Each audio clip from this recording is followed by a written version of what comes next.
Good morning मेरे बाबू। देखिए वैसे काफ़ी देरी कर चुका हूँ मैं क्लास 12 की वीडियो ऐड करने में, क्योंकि 9, 10, 11 सबकी वीडियो हो चुकी है। क्लास 12 के बच्चे पूछते जा रहे हैं कि सर क्लास 12 की वीडियो कब आएगी, क्लास 12 की वीडियो कब आएगी। तो देखिए क्लास 12 की वीडियो मैंने ग्रामर से शुरू करने की सोची है। सो ग्रामर का पहला चैप्टर नरेशन से शुरुआत करेंगे हम लोग। लगभग इसे 9th और 10th 11th में भी आपने पढ़ा होगा, बट ये चैप्टर इतना इम्पोर्टेंट है कि ये सभी क्लास के लिए उतना ही ज़रूरी है जितना कि क्लास 12 के लिए। तो क्लास 12 के बच्चे जो बोर्ड का एग्ज़ाम इस साल 25 का देने वाले हैं, वो तो इस चैप्टर को अच्छी तरह से पढ़ लेंगे भाई, क्योंकि देखिए इस चैप्टर को लेक्चर वाइज किया जाएगा। लेक्चर मतलब फर्स्ट, सेकेंड, थर्ड, कई लेक्चरों में आपको ये वीडियो मिलेगा। ऐसा क्यों किया जा रहा है?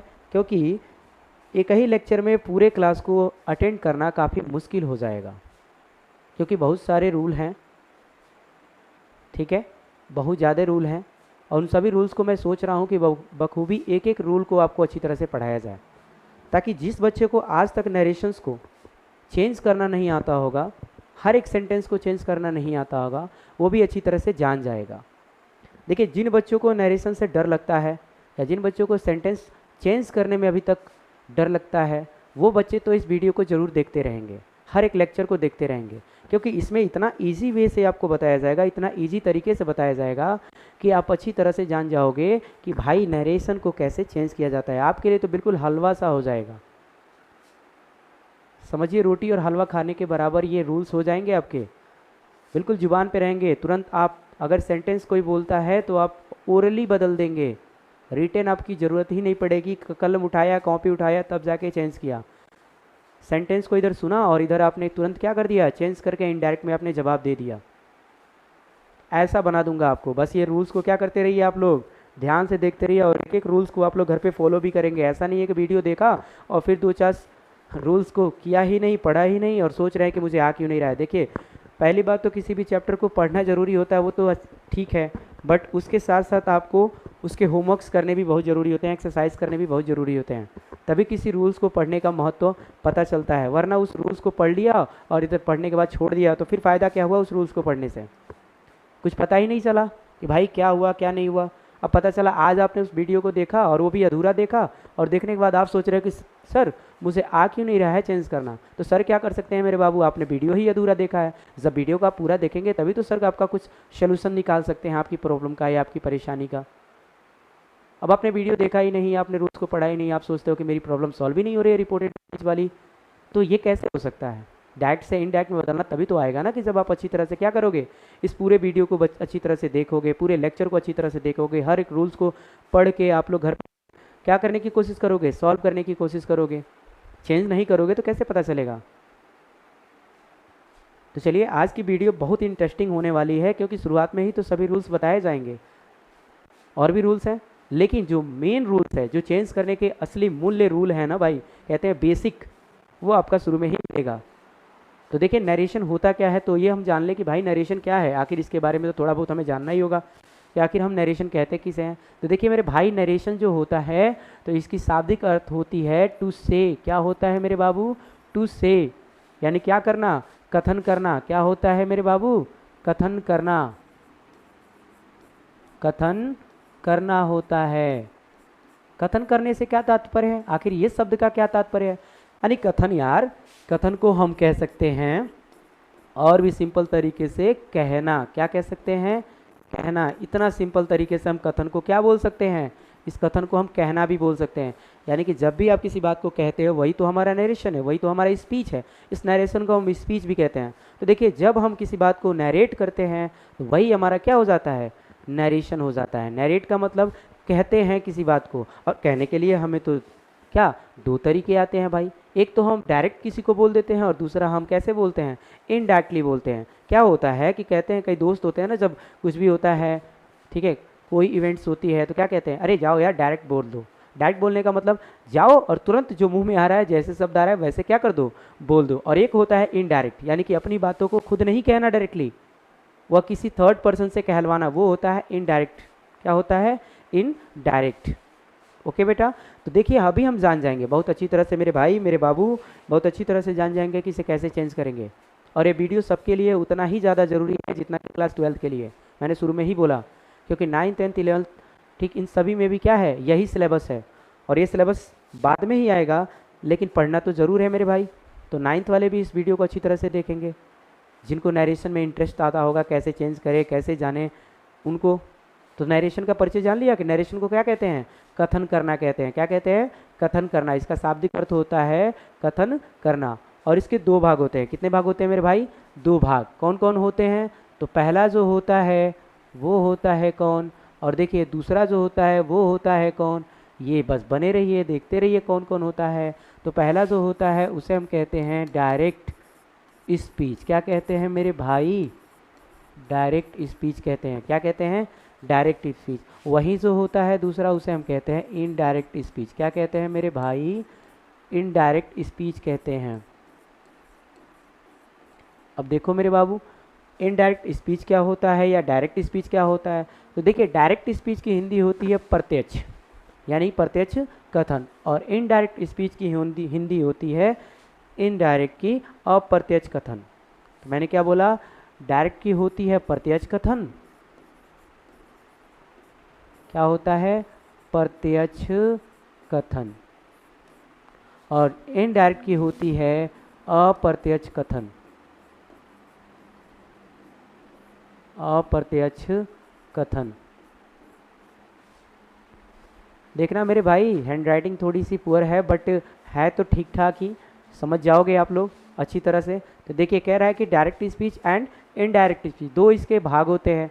हम डायरेक्ट स्पीच किसे कहते हैं, तो अभी मैंने कहा ना कि अगर कोई इवेंट होता है तो आप जाके डायरेक्ट अगर बात करते हो तो वो होता है डायरेक्ट स्पीच, यानी कि किसी भी व्यक्ति के द्वारा कही गई बातों को, यदि कोई व्यक्ति कहता है, कोई स्पीकर्स कहता है किसी बात को, और उसके बाद को हम क्या कर दें, जैसे का तैसे बोल दें, यानी कि ज्यों का त्यों बोल देना, वो होता है डायरेक्ट स्पीच। बट इनडायरेक्ट क्या होता है, इनडायरेक्ट वो होता है कि जब हम किसी व्यक्ति या वक्ता के द्वारा कही गई बातों को क्या करते हैं, अपनी भाषा में बोलते हैं, यानी अपनी भाषा में बोलना, बदल कर बोलना, वही क्या कहलाता है, इनडायरेक्ट स्पीच होता है। तो समझते हैं कि भाई डायरेक्ट और इनडायरेक्ट क्या होता है। तो देखिए मैंने कहा कि किसी वक्ता के कही गई बातों को, किसी वक्ता, वक्ता कौन होता है मेरे भाई, इसे कहते हैं स्पीकर। क्या कहते हैं, स्पीकर कहते हैं। क्या कहते हैं, स्पीकर। वो स्पीकर नहीं है जो डीजे पे बजाया जाता है, ये स्पीकर्स कौन है, वक्ता है। आप हो, मैं हूँ, ठीक है, आपका भाई है, आपका दोस्त है, वो स्पीकर्स हैं। तो कह रहा है किसी वक्ता यानी स्पीकर्स के द्वारा कही गई बातों को, किस बातों को भाई, देखो कही गई बातों को, कही, भाई राइटिंग इधर उधर हो जाती है, मैनेज कर लेना, कही गई बातों को, बातों को कैसे कह दें, ज्यों का त्यों। ज्यों का त्यों का क्या अर्थ होता है भाई, जैसे कहा वैसे ही हमने क्या कर दिया, उसे कह दिया, ज्यों का त्यों कह दें, कह दें, वही हमारा क्या होता है, प्रत्यक्ष कथन होता है। यानी कि जैसे ही उस व्यक्ति ने कहा वैसे ही हम उसके बातों को क्या कर दिए, दोहरा दिए, वो होता है क्या, प्रत्यक्ष कथन। ओके, जैसे, जैसे देख लीजिए क्या कहते हैं, जैसे अगर हम बात करें एज की अगर बात करूं तो मैंने कहा ही सैड आई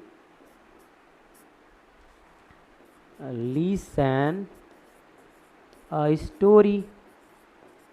भाई मैं क्या सुनता हूँ, कहानी सुनता हूँ, ठीक है।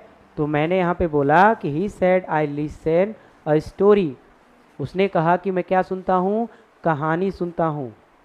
और मैं भी उसी बात को क्या कह दिया, मैंने भी बोला कि वह कहता है कि मैं कहानी सुनता हूँ। तो मैंने इसमें किसका चेंजेस नहीं किया, ना मैंने इसके प्रोनाउन को चेंज किया और ना ही मैंने इसके टेंस को चेंज किया, मैंने किसी चीज़ को चेंज नहीं किया। ओके, ना वर्ब फॉर्म बदला, ना मैंने प्रोनाउन बदला, ना ही मैंने उसके किसी वाक्य के एक शब्दों को बदला, जैसे उसने कहा वैसे ही मैंने क्या कर दिया, दोहरा दिया। तो ये होता है हमारा डायरेक्ट स्पीच। वहीं अगर हम बात करें इनडायरेक्ट स्पीच की, तो इनडायरेक्ट स्पीच क्या होता है, इसी बात को कहेंगे किसी वक्ता, वक्ता कौन होता है मेरे भाई? मैंने बोला स्पीकर। कौन होता है? स्पीकर। ओके, कौन होता है? स्पीकर। वक्ता के द्वारा कही गई बातों को, कही गई बातों को अपनी भाषा में भाई, किसमें? अपनी भाषा में बदल कर कहना। किसमें कहना? अपनी भाषा में बदल कर कहना। क्या होता है? वो होता है हमारा अप्रत्यक्ष कथन, यानी कि इनडायरेक्ट स्पीच। क्या होता है मेरे भाई? Indirect speech. जैसे एज, इसी सेंटेंस को बदल देता हूँ। जैसे he said I listen a story मैंने दिया हुआ है, तो मैंने इसे डायरेक्ट स्पीच में रखा है। अगर इसे मैं इनडायरेक्ट स्पीच में, यानी कि अपनी भाषा में अगर बदल के कहता हूँ, तो मैं ये कहूँगा कि ही said that he listened a story, तो क्या कहा मैंने भाई? मैंने क्या कह दिया? मैंने कह दिया कि he said that he listened a story। यहाँ देख रहे हो, यहाँ मैंने न उसके प्रोनाउन को चेंज किया था, न ही उसके मैंने टेंस में बदलाव किया था। उसने जैसे मुझे कहा वैसे ही मैं क्या कर दिया? उसकी बातों को दोहरा दिया। यानी कि उसने मुझसे कहा, क्या कहा? कि वह क्या सुनता है भाई? कहानी सुनता है। ओके, यानी कि उसने कहा कि मैं कहानी सुनता हूँ, तो मैं क्या कर दिया? उसकी बातों को जैसे का तैसे दोहरा दिया। मैंने भी वही बोल दिया कि he said I listen a story. उसने कहा कि मैं कहानी सुनता हूँ। बट यहाँ देखो, मैंने इसी बात को, उसके कही गई बातों को अपनी भाषा में बदल कर कैसे कहा है? मैंने कहा कि he said that he listened a story. कहने का मतलब कि उसने कहा कि वह कहानी सुनता था। यानी कि मैंने इसमें क्या कर दिया? मैंने इसे अपनी भाषा में बदल दिया। और भाषा में बदलते वक्त मैंने प्रोनाउन भी चेंज किया, और मैंने क्या चेंज किया? टेंस को भी चेंज किया। यानी कि यही चेंजेस क्या कहलाता है हमारा? यही कहलाता है डायरेक्ट इनटू इनडायरेक्ट। ओके, यानी कि डायरेक्ट से किस में बदलना भाई? इनडायरेक्ट में बदलना। तो यही हमारा क्या कहलाता है? नरेशन कहलाता है। तो देख सकते हैं आप लोग कि कैसे बदला है। अब जिन बच्चों को ये रूल लिखना हो, वो इस रूल को स्क्रीनशॉट ले सकते हैं बिल्कुल, क्योंकि अभी बहुत सारी बातें हैं जो हमें डायरेक्ट स्पीच में जानना है भाई। क्योंकि डायरेक्ट स्पीच यहीं ख़त्म नहीं होता है, और यहीं नहीं ख़त्म कर दूंगा। अभी मैं डायरेक्ट स्पीच में ऐसी बात बताऊंगा जो आपके एग्ज़ाम के लिए काफ़ी अच्छा है। क्योंकि डायरेक्ट स्पीच में बहुत ऐसी चीज़ें हैं जो आपके MCQ में आ जाती हैं। ओके मेरे बाबू, मेरे भाई, हो गया? कर लिया आपने? चलिए चलिए आगे देखते हैं। तो आगे देखते हैं इसका। चलिए सब मिटाते हैं पूरा। देखिए, मैंने कहा डायरेक्ट स्पीच। क्या मेरे भाई? Direct speech. देखो मेरे भाई, डायरेक्ट स्पीच का अगर एक सेंटेंस मैं दूं, तो मैं यहाँ कह रहा हूँ, एग्जाम्पल से समझाऊंगा कि डायरेक्ट स्पीच के भी भाग होते हैं, लेकिन डायरेक्ट स्पीच के वो 2 भाग कौन होते हैं, हम एग्जाम्पल से समझे तो ज़्यादा अच्छे से समझेंगे। तो एग्जाम्पल से समझा जाए, क्योंकि डायरेक्ट स्पीच के भी भाग होते हैं। मैंने कहा ना कि डायरेक्ट स्पीच में बहुत सी चीज़ें जाननी है, तो वही डायरेक्ट स्पीच में कितने भाग होते हैं ये हम एग्जाम्पल के माध्यम से जानेंगे तो ज़्यादा अच्छी तरह से समझ में हमें आएगा। तो देखिए, डायरेक्ट स्पीच में कितने भाग होते हैं, तो एग्जाम्पल के तहत सोचते हैं, एग्जाम्पल के तहत सीखते हैं। कह रहा है कि अजय सैड टू मी। देखिए, अजय मेरा मित्र है। अजय ने मुझसे कहा। अजय मेरा क्या है? अजय मेरा मित्र है, जिसने मुझसे कहा। क्या कहा भाई? उसने कहा कि आई कैन हेल्प यू। कह रहा है अजय कि मैं तुम्हारी मदद कर सकता हूँ भाई। तो किस में मदद कर सकता है? वैसे तो मेरी मदद करता ही रहता है, वो बहुत अच्छा दोस्त है मेरा। ठीक है, तो वही कह रहा है कि Ajay said to me I can help you.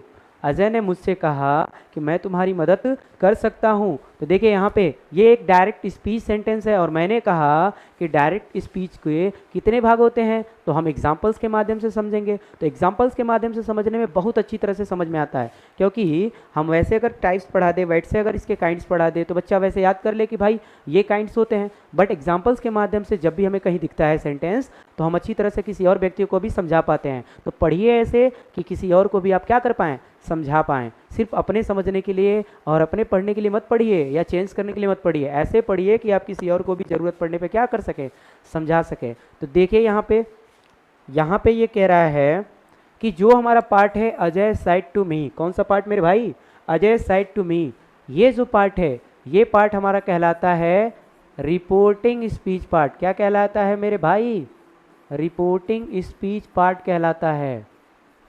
क्या कहलाता है, रिपोर्टिंग स्पीच पार्ट। एंड जो ये पार्ट दिख रहा है मेरे भाई ये कहलाता है रिपोर्टेड स्पीच पार्ट। क्या कहलाता है, रिपोर्टेड स्पीच पार्ट।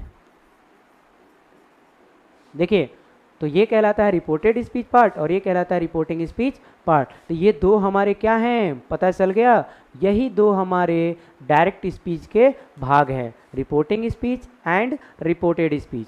और भी देखिए अभी इसमें और भी सारी चीज़ें जाननी है और भी एक एक हमें वर्डों को जानना होगा कि आखिर वो है क्या।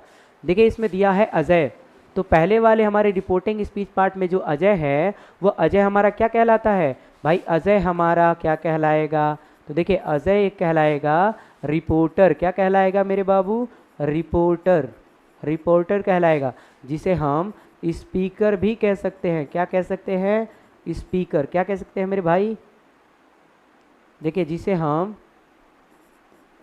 स्पीकर भी कह सकते हैं। क्या कह सकते हैं, स्पीकर कह सकते हैं, यानी वो हमारा स्पीकर कहला सकता है या रिपोर्टर। अच्छे से लिख देता हूं, चलिए एक को मिटाने के चक्कर में कई मिटना पड़ता है भाई, कई मिटाना पड़ता है। चलिए देखिए तो कह रहा है कि इसे हम क्या कहते हैं, बार बार यस आके मिल जा रहा है मेरे भाई। देखिए कह रहा है स्पीकर, यानी कि ऐसे क्या है यहाँ पे, रिपोर्टर एंड स्पीकर है। और इसी में हमारा जो सैड टू दिख रहा है, क्या दिख रहा है मेरे भाई, सैड टू, वो सैड टू जो है, ये सैड टू जो है ये कहलाता है आपका रिपोर्टिंग वर्ब। क्या कहलाता है मेरे भाई, रिपोर्टिंग वर्ब कहलाता है।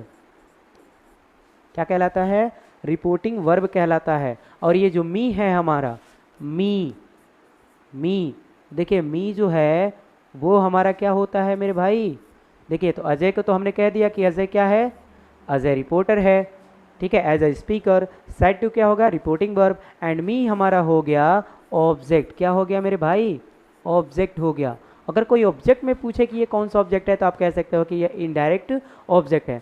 सो यहाँ पे जो सेंटेंस दिख रहा है आपको इन्वर्टेड कामा के अंदर, आई कैन हेल्प यू, इसमें आई जो है वो मेरा दोस्त अजय है। क्यों, क्योंकि देखिए अजय ही मुझसे, ठीक है, कह रहा है कि मैं तुम्हारी मदद कर सकता हूँ। और देख सकते हैं यहाँ पे यू जो है ना, यू यहाँ पे क्या है, वो ऑब्जेक्ट है। तो इस वाले सेंटेंस में जो आई है ना, जो आई है, आई ही क्या है हमारा, स्पीकर्स रिपोर्टर है, ठीक है। और इसमें जो हेल्प है, जो मैंने यहाँ हेल्प लिखा हुआ है, इस हेल्प को हम रिपोर्टिंग वर्ब नहीं कहेंगे। देखिए यह रिपोर्टिंग वर्ब नहीं कहलाएगा, है तो ये वर्ब ही, लेकिन है ये रिपोर्टेड वर्ब, क्योंकि ये किस पार्ट में है, रिपोर्टेड स्पीच पार्ट में है मेरे भाई। किस पार्ट में है, रिपोर्टेड स्पीच पार्ट में, इसलिए क्या कहलाएगा, रिपोर्टेड वर्ब कहलाएगा। क्या कहलाएगा, रिपोर्टेड वर्ब। एंड यू जो है, यू हमारा कहलाएगा, क्या कहलाएगा, एक ऑब्जेक्ट कहलाएगा। क्या कहलाएगा, ऑब्जेक्ट।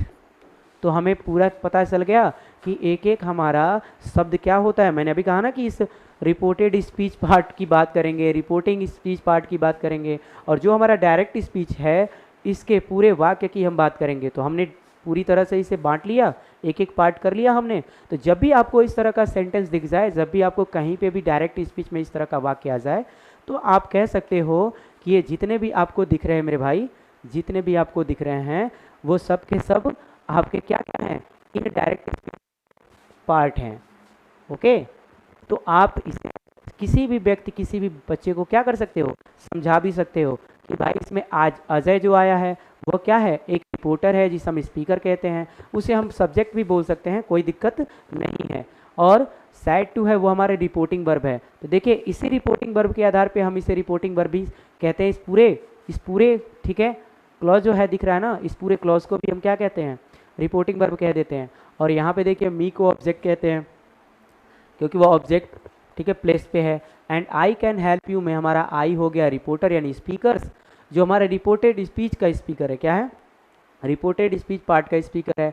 एंड हेल्प हो गया रिपोर्टेड वर्ब, जो हमारा रिपोर्टेड स्पीच पार्ट का वर्ब है। एंड यू हो गया ऑब्जेक्ट। क्या हो गया, ऑब्जेक्ट। अब तो हमारा आता है मेन मुद्दा जानने का कि आखिर कौन सी बातें क्या है, तो वो हम जाने पहले अच्छी तरह से देखिए। तो यहाँ पे देखिए रिपोर्टिंग स्पीच, अगर कोई आपसे पूछे कि भाई रिपोर्टिंग स्पीच क्या कहलाता है, ओके, यदि आपसे कहीं भी पूछा जाता है कि रिपोर्टिंग स्पीच किसे कहेंगे हम, किसे, रिपोर्टिंग स्पीच, तो देखिए इसका हम बता सकते हैं रिपोर्टिंग स्पीच को आप कह सकते हैं कि वे वाक्य में तो वह वाक्य लिखे, वह वाक्य जो किसके बाहर हो मेरे भाई, इन्वर्टेड कामा, जो हम क्या लगाए हैं, इन्वर्टेड कामा लगाए हैं ना, इस इन्वर्टेड कामा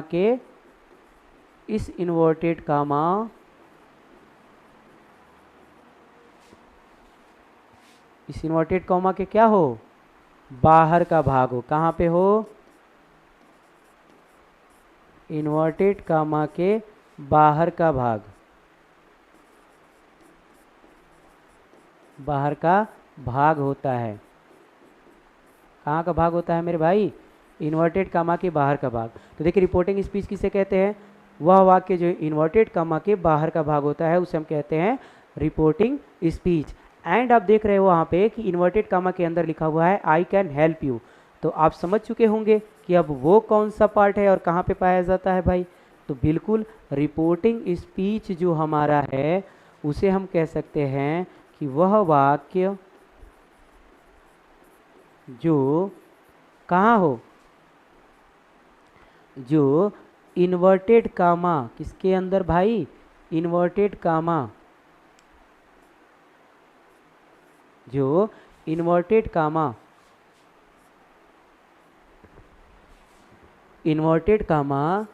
के अंदर का भाग होता है। किसका भाग होता है, अंदर का भाग होता है मेरे भाई।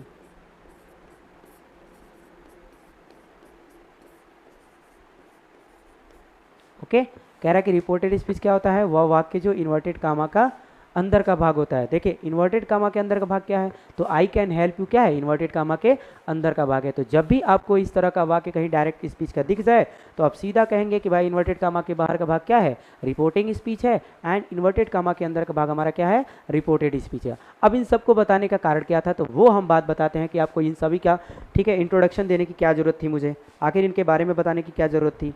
तो ये देखिए ये दिखती बहुत छोटी सी बात है, सबको लगता है कि बहुत ज़रूरी होता है चेंज करना, लेकिन ऐसा बिल्कुल नहीं है। जब से ये MCQ आए हैं ना एग्ज़ाम में, बोर्ड एग्ज़ाम में जब से MCQ का ठीक है काम आना शुरू हुआ है, यहाँ तक कि मेरे भाई जो DLED और डाइट के हैं BTC, ओके, तो उन भाइयों को भी मैं बताना चाहता हूँ कि उनका जो सिलेबस है उसमें नरेशन चैप्टर है, उस नरेशन चैप्टर में भी MCQ क्वेश्चंस बनते हैं।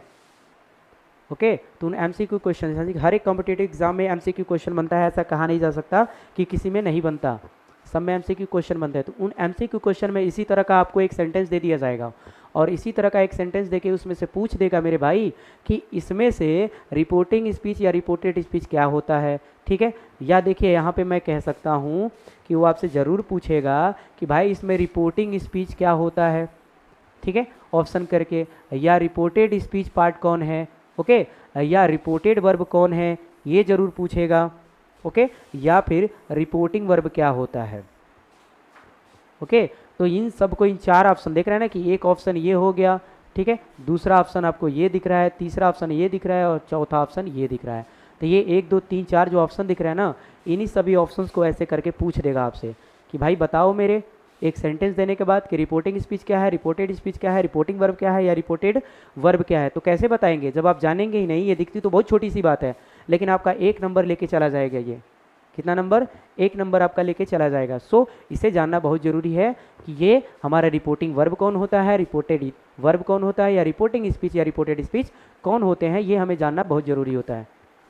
तो इज दैट क्लियर मेरे भाई, क्लियर, ओके।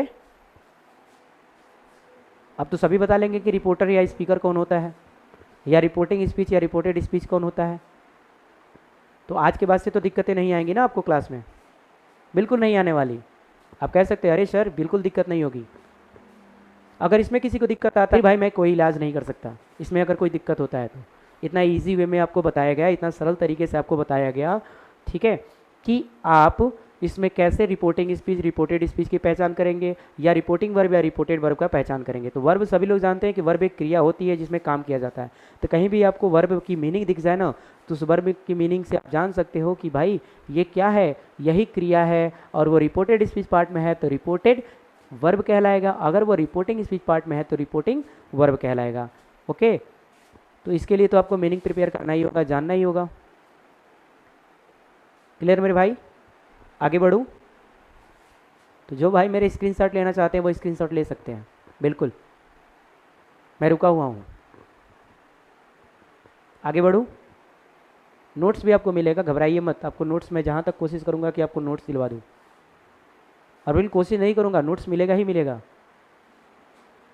क्योंकि अभी जिन वीडियो का मैंने लिटरेचर वीडियो का जो भी मैंने लिटरेचर वीडियो दिया है और जिनका मैंने क्वेश्चंस आंसर बोर्ड पे कराया हुआ है ना, उनका मैंने पीडीएफ अपने, ठीक है, ऐप पर, जो कि प्ले स्टोर से आप डाउनलोड कर सकते हो, उस ऐप पर फ्री मटेरियल में ऐड किया हुआ है, वहाँ से आप डाउनलोड करके लिख सकते हो, पूरा का पूरा लिख सकते हो, नोट्स ही ले सकते हो, इसकी भी नोट्स मिल जाएगी। जैसे जैसे लेक्चर समाप्त होगा वैसे वैसे आपको क्या मिलेगा, इसका पीडीएफ मिलेगा। हाँ, लेक्चर जैसे समाप्त होता है वैसे इसका पीडीएफ दिया जाएगा आपको। ऐप को डाउनलोड कीजिए, वहाँ से आप अपने पीडीएफ को डाउनलोड करिए, पहले ऐप को डाउनलोड कीजिए फिर अपने पीडीएफ को डाउनलोड कीजिए। हाँ, फ्री मटेरियल में है, बिल्कुल फ्री है, ये पैसा वैसा नहीं लगने वाला उस ऐप पर। हाँ, कई लोगों को कहते हैं सर दिखाई नहीं दे रहा है, तो ऐसा नहीं है, ऐप आप डाउनलोड कीजिएगा, वहाँ पे कोर्सेस नजर आएंगी, बट आप देखेंगे लेफ्ट साइड में ऊपर की तरफ 3 डॉट दिखाई देंगे, उन 3 डॉट पे क्लिक करेंगे तो आपको उसमें ऑप्शन आएगा फ्री मटेरियल का, वहाँ फ्री मटेरियल पर आप क्लिक करके वहाँ से आप क्या कर सकते हो, पीडीएफ को प्रोवाइड कर सकते हो, पीडीएफ को डाउनलोड कर सकते हो। ओके बेटा, ओके मेरे भाई, आगे बढ़ूँ? ओके, तो देखिए ये तो था डायरेक्ट स्पीच का पूरा क्या आपको परिचय दे दिया गया कि डायरेक्ट स्पीच कैसे पहचान करेंगे। इनडायरेक्ट में भी बिल्कुल ऐसा ही होता है, इनडायरेक्ट की कोई खास पहचान नहीं होती है, इनडायरेक्ट में भी यही सभी चीज़ें पाई जाती हैं जिन्हें आप डायरेक्ट स्पीच से समझ सकते हैं। डायरेक्ट स्पीच में आपने जान लिया। अब आगे बढ़ते हैं कि इनके बदलने के नियम क्या क्या होते हैं, इनके बदलने के नियम क्या क्या होते हैं। तो आज हम सिर्फ नियम के बारे में जानेंगे, उनके नाम के बारे में जानेंगे कि आखिर वो नियम होता क्या है। कल हम इसके बारे में जो सेकंड लेक्चर आएगा ना, जो अगली बार लेक्चर दिया जाएगा, जो इसका लेक्चर अगला मिलेगा, मैं देखिए ग्रामर की वीडियो तो पर डे मिलेगी आपको, और ये भी मैं सोच रहा हूँ, कोशिश यही कर रहा हूँ कि मैं ग्रामर की जो जितने भी वीडियो हैं उन्हें लाइव प्रोवाइड कराऊँ आपको, लाइव क्लासेस में आपको दी जाए, लाइव क्लासेस प्रोवाइड कराऊँ।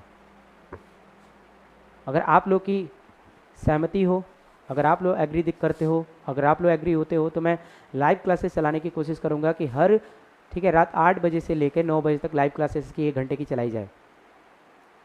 अगर जिनको लाइव क्लासेस पढ़नी होगी, जिनको लाइव क्लासेस अटेंड करना होगा,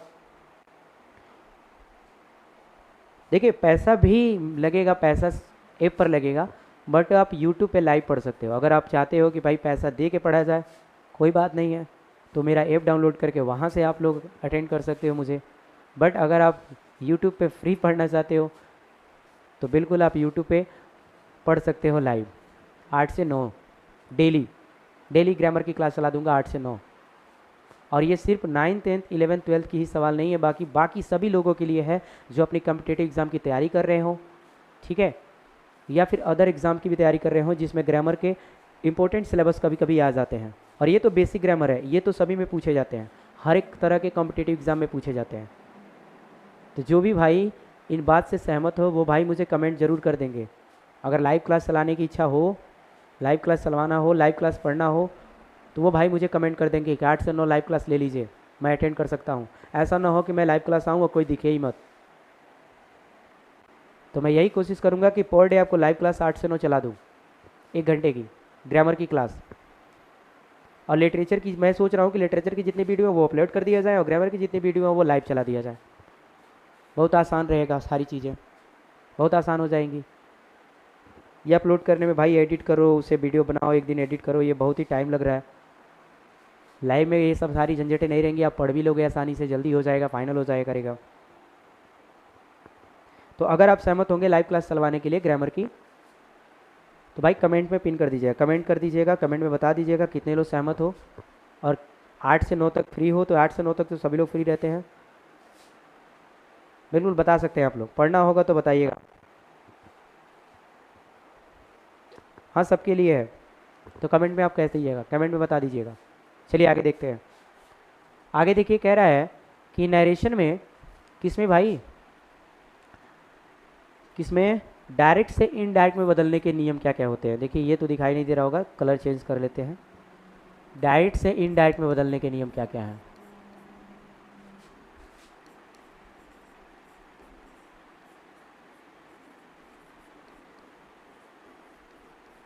देखिए डायरेक्ट से इनडायरेक्ट, यानी कि डायरेक्ट से इनडायरेक्ट के नियम क्या हैं, रूल्स क्या हैं।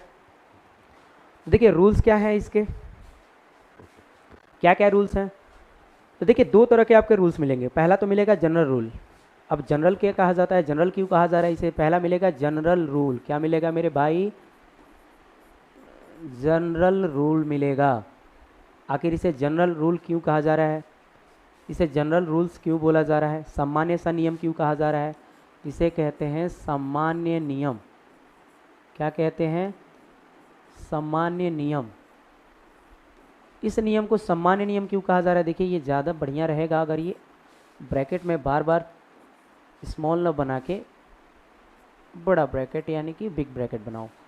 चलिए देखिए सामान्य नियम क्यों कहा जाता है, क्योंकि देखिए जनरल रूल्स में सामान्य नियम में 3 आपके नियम्स आते हैं। फर्स्ट होता है हमारा चेंज ऑफ पर्सन। क्या होता है मेरे भाई, चेंज ऑफ पर्सन। ये जो होता है पहला नियम होता है। वहीं दूसरा जो होता है वो होता है चेंज ऑफ टेंस। क्या होता है मेरे भाई, चेंज ऑफ टेंस।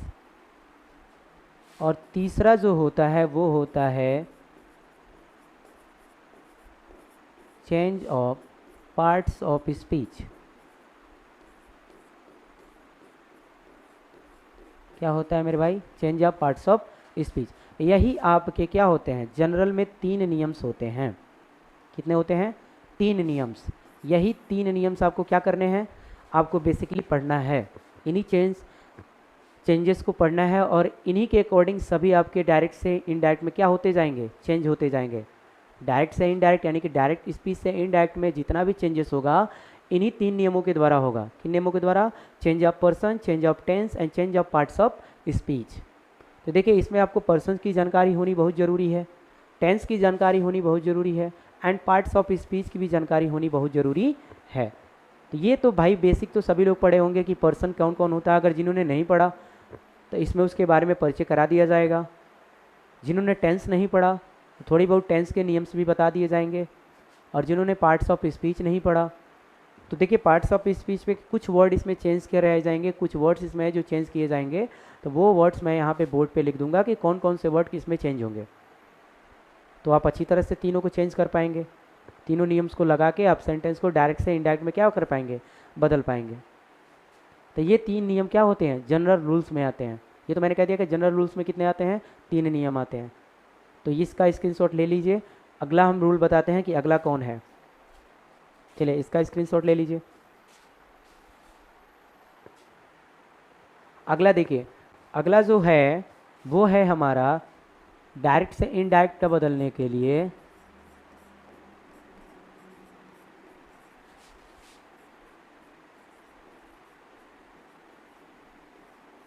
किससे बदलने के लिए, डायरेक्ट से इनडायरेक्ट में बदलने के लिए दूसरा जो वही रूल है वो है हमारा स्पेशल। क्या है मेरे भाई, स्पेशल रूल। क्या है, स्पेशल रूल। आखिर इसे स्पेशल क्यों कहा जा रहा है, स्पेशल रूल्स।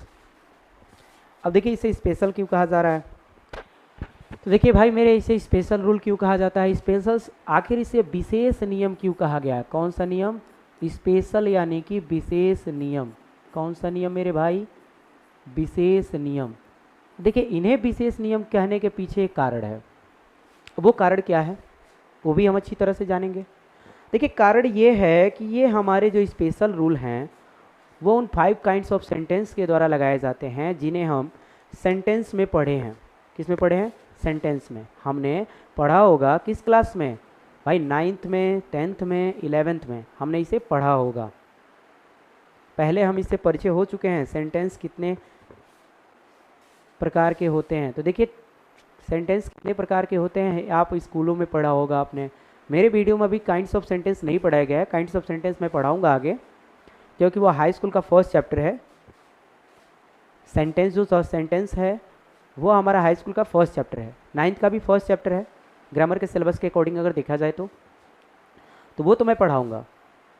बट अभी जान लीजिए कि जो बच्चे, ये जो मेरे भाई 11th और 12th या 10th में भी हैं, वो लोग तो सेंटेंस के 5 काइंड्स ऑफ सेंटेंस ज़रूर पढ़े होंगे।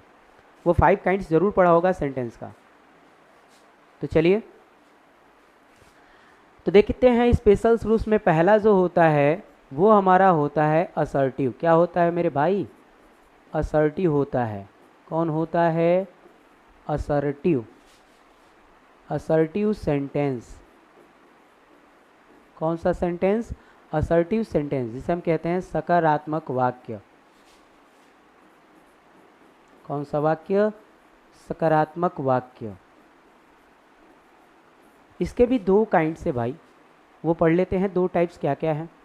तो देखो इनका पहला जो टाइप्स होता है वो होता है पॉजिटिव। क्या होता है मेरे भाई? पॉजिटिव। पहला जो होता है वो होता है पॉजिटिव सेंटेंस। क्या होता है? Positive sentence. वही दूसरा जो इसका होता है वो होता है निगेटिव सेंटेंस।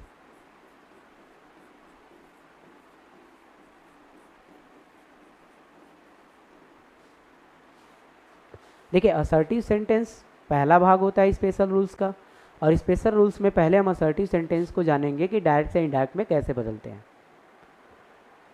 तो देखिए असर्टिव सेंटेंस में जो पॉजिटिव और निगेटिव दिख रहा है वो हम जब जनरल रूल्स पढ़ेंगे तो उनमें इनका जिक्र जरूर आएगा। देखिए असर्टिव सेंटेंस के 2 भाग होते हैं, positive sentence and negative sentence.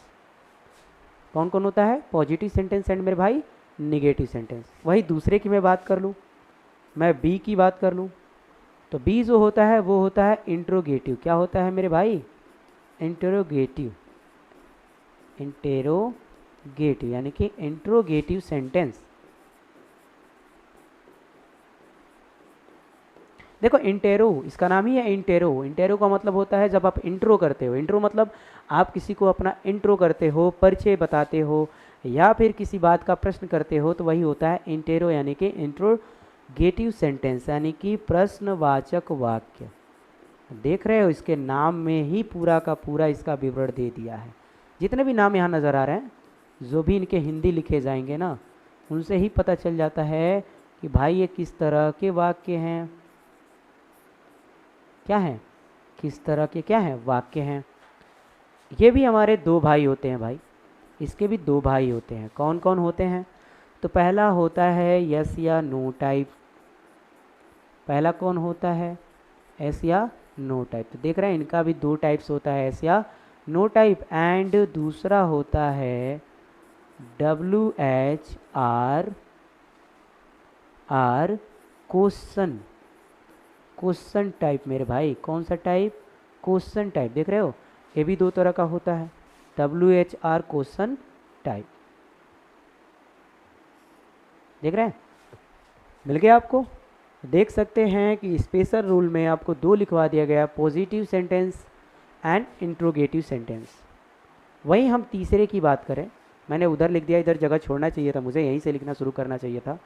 कोई बात नहीं है, मैं यहाँ लिख देता हूँ, समझ लीजिएगा। जो सी होता है मेरे भाई, यानी कि चौथा जो होता है वो कौन होता है? वैसे तो 5 काइंड्स होते हैं, बट चौथा जो होता है वो होता है इम्परेटिव। क्या होता है मेरे भाई? इम्परेटिव सेंटेंस क्या होता है? इम्परेटिव सेंटेंस होता है। ठीक है, इम्परेटिव सेंटेंस को क्या कहते हैं? इम्परेटिव सेंटेंस को कहते हैं आज्ञा। इसे कहते हैं आज्ञा सूचक वाक्य। आज्ञा सूचक किसे कहा जाता है भाई? इसमें आज्ञा लिया जाए, आज्ञा सूचक वाक्य कहते हैं। क्या वाक्य कहते हैं? आज्ञा सूचक वाक्य कहते हैं। वहीं दूसरे की मैं बात कर लूँ, अगले वाले की, तो अगला वाला जो डी होता है वो हमारा होता है एक्सक्लामेटरी। क्या होता है? एक्सक्लामेटरी होता है, एक्सक्लामेटरी सेंटेंस। कौन सा सेंटेंस मेरे भाई? Exclamatory sentence. एक्सक्लामेटरी सेंटेंस क्या होता है? इसे हम कहते हैं विस्मय सूचक। कौन सा सूचक? विस्मय सूचक। विस्मय मतलब आश्चर्य, विस्मय सूचक वाक्य क्या कहते हैं मेरे भाई? इसे कहते हैं विस्मय सूचक वाक्य। वही जो हमारा लास्ट वन होता है, यानी कि पांचवा जो होता है ई वाला, कौन सा वाला? ई, वो होता है ऑप्टेटिव सेंटेंस। क्या होता है मेरे भाई? Optative sentence. ऑप्टेटिव सेंटेंस हमारा जो होता है वो होता है पांचवा। इसे कहते हैं हम लोग इच्छा सूचक वाक्य। अरे इच्छाधारी नाग भी है ये, इच्छाधारी नाग या इच्छा सूचक वाक्य। मैंने इसे इच्छाधारी क्यों कहा भाई? देखिए, इच्छाधारी इसलिए कहा क्योंकि ये इच्छाओं को व्यक्त करता है। किसको व्यक्त करता है? इच्छाओं को। यानी कि आप जिन वाक्यों से अपनी इच्छा को व्यक्त करते हैं उसे इच्छा सूचक वाक्य कहते हैं। तो चलिए, इधर का उधर तो हो गया है, लेकिन कोई दिक्कत नहीं है। आप देख सकते हो कि कह रहा है कि डायरेक्ट से इनडायरेक्ट में बदलने के लिए ये एक स्पेशल रूल होता है। ये जो मेरा स्पेशल रूल है, जो विशेष नियम है, ठीक है, ये आप अच्छे से जान लीजिए। ये जो स्पेशल रूल है, जो विशेष नियम है, किसका भाई विशेष नियम है? तो डायरेक्ट से इनडायरेक्ट में बदलने का एक विशेष नियम। विशेष नियम का मतलब यानी कि इन सभी वाक्यों में हम इसे बदलेंगे, इन सभी वाक्यों में बदला जाएगा। स्क्रीनशॉट ले लीजिए, कोई दिक्कत नहीं है। इन सभी वाक्यों में हम क्या करेंगे? इन्हें बदलेंगे। और देखिए, जितने भी आपको यहाँ वाक्य लिखे हुए हैं, सभी वाक्य के अलग अलग नियम हैं, अलग अलग इनके कंजक्शन वर्ड यूज़ किए जाएंगे, अलग अलग बनाने का इनका तरीका होगा, इसीलिए इन्हें स्पेशल रूल बोला जाता है। कौन सा रूल? Special rules. अब कई लोग सोच रहे होंगे, सर ये 5 काइंड्स ऑफ सेंटेंस जो आप लिखवाए हैं, ये तो हम जनरल में भी चेंज करते हैं, आज तक तो हमें यही बताया गया है। बिल्कुल बाबू मेरे, यही बताया गया है। बट ये जानिए कि वो एक सामान्य सा नियम है जिसे इस पर भी लागू करना है। और इसके किस पे लागू करना है? बस असर्टिव वाले सेंटेंस पे। बाकी जो आपको इंट्रोगेटिव दिख रहे हैं, इम्परेटिव दिख रहे हैं, एक्सक्लामेटरी दिख रहे हैं, ऑप्टेटिव दिख रहे हैं, इन सब पे कुछ ही नियम उसके लागू होंगे। तो कंजक्शन वर्ड इनके बदलते हैं, इनके सेंटेंस में भी कुछ बदलाव किए जाते हैं, इसलिए स्पेशल रूल कहलाते हैं। क्योंकि सबका अपना अपना एक अलग नियम होता है, एक ही नियम पे सभी सेंटेंस नहीं बनेंगे। तो ये तो हमारे क्या हो गए? आज के लिए नियम हो गया। कैसे कैसे हम चेंज करेंगे नियम में। एक और लास्ट वन बच रहा है, जो मैं सोच तो रहा हूँ कि अगले वीडियो में क्या कर दिया जाएगा, आपको दे दिया जाएगा। तो आज तो आपको परिचय करा दिया गया, नरेशन से आपको परिचय करा दिया गया कि नरेशन क्या होता है। आपको ये बता दिया गया कि भाई वह कितने भागों में बटा है, उन भागों के बारे में ये बता दिया गया कि वो होते क्या क्या हैं, फिर उनके कितने भाग होते हैं, कितने टाइप्स होते हैं, फिर उनके टाइप्स में भी कौन से वर्ड क्या क्या कहलाते हैं वो हमने जान लिया। फिर हमारे 2 रूल्स क्या क्या हैं जिनके अकॉर्डिंग हमें डायरेक्ट से इनडायरेक्ट में बदलना है, वो भी हमने देख लिया। तो ये सभी आज के फर्स्ट लेक्चर में आपको क्या किए गए? इस फर्स्ट लेक्चर में आपको पूरा का पूरा बताया गया। क्या किए गए भाई? बताए गए पूरे के पूरे। अब अगला जो लेक्चर आएगा उसमें हम लोग पहले रूल से शुरुआत करेंगे कि पहला रूल से हम उसको फॉलो कहाँ करते हैं, क्या क्या उसमें नियम लगाए जाते हैं, किसे किसमें बदलना पड़ता है। अभी तो ये एक एक करके आराम आराम से आपको इसलिए समझाया जा रहा है, इसलिए पढ़ाया जा रहा है ताकि आप अच्छे से जान पाएँ। अगर मैं अचानक से 1 से 1.5 घंटे की वीडियो आपको दे दूं तो शायद ये मुश्किल हो जाएगा, ये समझना मुश्किल हो जाएगा कि ये कहाँ से कहाँ पढ़ा दिया गया, कहाँ से कहाँ तक गया। लेकिन ऐसे में तो हमें मालूम चलेगा कि हमें इतना पढ़ाया गया इस लेक्चर में और इतना हमें क्या कर देना है, कंफर्म कर लेना है। देखिए मैं जब सेकेंड लेक्चर पढ़ाऊँगा ना तो मैं फर्स्ट लेक्चर की कुछ बातें ज़रूर आपसे डिस्कशन करूँगा जो आप कमेंट कर सकते हो वीडियो के माध्यम से, या अगर लाइव क्लास में पढ़ा दिया ना, मैंने कहा था ना कि अगर लाइव क्लास पढ़ना हो तो कल से ही शुरुआत की जा सकती है। कल से शुरुआत करने का मतलब मैं चाहूँ तो जो मैं वीडियो अपलोड करूँगा सुबह में 6 बजे मंडे को, मैं उसी शाम से 8 बजे से शुरू कर सकता हूँ।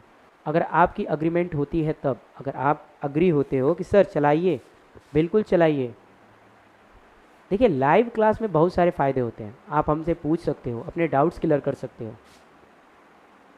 लेकिन कमेंट में क्या होगा कि कमेंट आप कर दोगे, मैं उसका जवाब कमेंट में ही दे पाऊँगा या अगली वीडियो में देने की कोशिश करूँगा जो कि एक दिन बाद मिलेगा। लेकिन ग्रामर को पढ़ते वक्त ये सारी डाउट्स तत्काल पूछ लिए जाते हैं तो बहुत अच्छी बात होती है। तो बताइएगा जैसी आपकी इच्छा होगी। ये फर्स्ट लेक्चर था आज का। अगले लेक्चर्स को मैं कल ही प्रोवाइड कराने की कोशिश करूँगा, कल का मतलब ट्यूसडे को। देखिए हर दिन ग्रामर की एक वीडियो अपलोड की जाएगी यदि आप लाइव क्लास नहीं अटेंड कर रहे हो। अगर लाइव क्लास भी आप अटेंड कर रहे हो तो कोई बात नहीं है, जो लाइव क्लास में पढ़ाया जाएगा वही वीडियो अपलोड कर दिया जाएगा। जो बच्चे लाइव नहीं आ पाएंगे वो बच्चे उसे आसानी से देख सकते हैं। तो फिलहाल आज के लिए इतना ही नरेशंस के चैप्टर में, फर्स्ट लेक्चर में। बहुत बहुत धन्यवाद देखने के लिए। जय हिंद, जय भारत।